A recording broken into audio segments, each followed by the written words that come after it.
Now, Wilbur and I have been friends since grade school. And when we graduated from high school, we went to work at the local furniture factory there in our hometown of Wooster, Indiana. Now, I got assigned to being in the shipping department. And Wilbur, now he got the job as a glue dipper.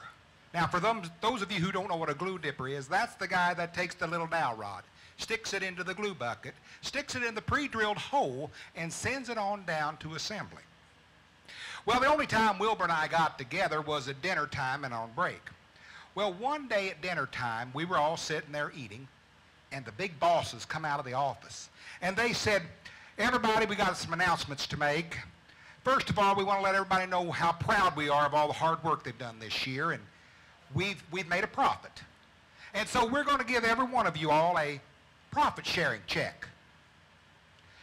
Well, we all just kind of sat there for a second, and they went on to explain it was going to be 3 times our base weekly pay.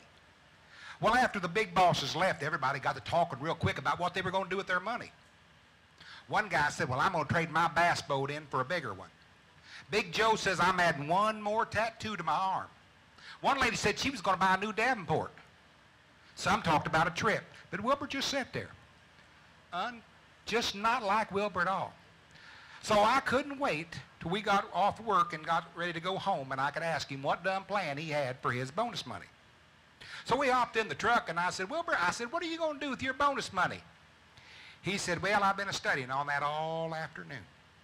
And I've decided that I'm going to invest my money. You know, Mabel and I are not getting any younger, and we're going to need some retirement money sometime later on. Well, to say the least, I was surprised. That made good sense coming from Wilbur, and I was proud of him. Well, after a couple of weeks, he got in the truck one morning going to work, and he said, I found the company that I'm going to invest in. I said, oh, you did? He said, yeah. It's called the Pioneer Cat Company. I said, the Pioneer Cat Company. He said, yeah, what it does, it takes cats and crossbreeds them with snakes, and we're going to use their furs. And I said, well, Wilbur, that don't sound like a very good plan. Why would anybody want to wear a dead animal on their head or on their hands? He said, well, no, see, that's the beautiful part. We're crossbreeding them with snakes. And they're going to shed their fur twice a year, so we don't have to kill them. Then we made a deal with the city of New York, and we're going to buy their rats and mice from their alleys, and we're going to feed it to them. See, it's a win-win situation. Nobody's going to be unhappy. The cats are still alive. People have nice warm fur and for their head and their hands. And I'm laughing all the way to the bank. Well, I tried to explain to him this was about the dumbest idea I think I'd ever heard of. But there was no convincing him. Well, later on that week, he called me one night while we were eating supper, and he said, would you come over here? I've lost something. I need your help. And he hung up.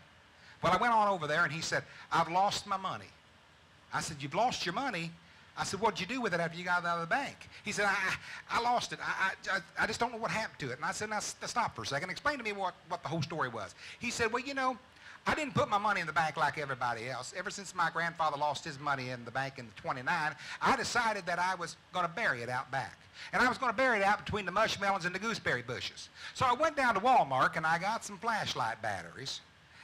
You know, the kind that's waterproof, shock-resistant, leak-proof. And I screwed the ends of them off, and I took the batteries out, and I wrapped the money around that. And then I put the lid back on and buried it in the backyard. Well, I can't remember where I buried it. Well, by then it got dark, and I said, well, Wilbur, I said, let's wait till tomorrow morning, and we'll find it. You know, it's not going anywhere tonight. It's dark, and we're going to have to quit. Well, all of a sudden, he got excited. He ran out that back door. Well, I chased him out the back door and wondered what was happening. When I got there, he had the craziest look on his face, just the biggest smile you'd ever seen. And I said, well, what's wrong, Wilbur? He said, I just remembered. I said, remembered what? And he said, look. So I looked out there in the yard, and there was 5 beams of light, just like points on a star. He said, when I buried them flashlights, I left them on. Well, to say the least, Wilbur invested his money into the Pioneer Cat Company, and of course, he lost every dime. It just proves one more time that a fool and his money will soon part.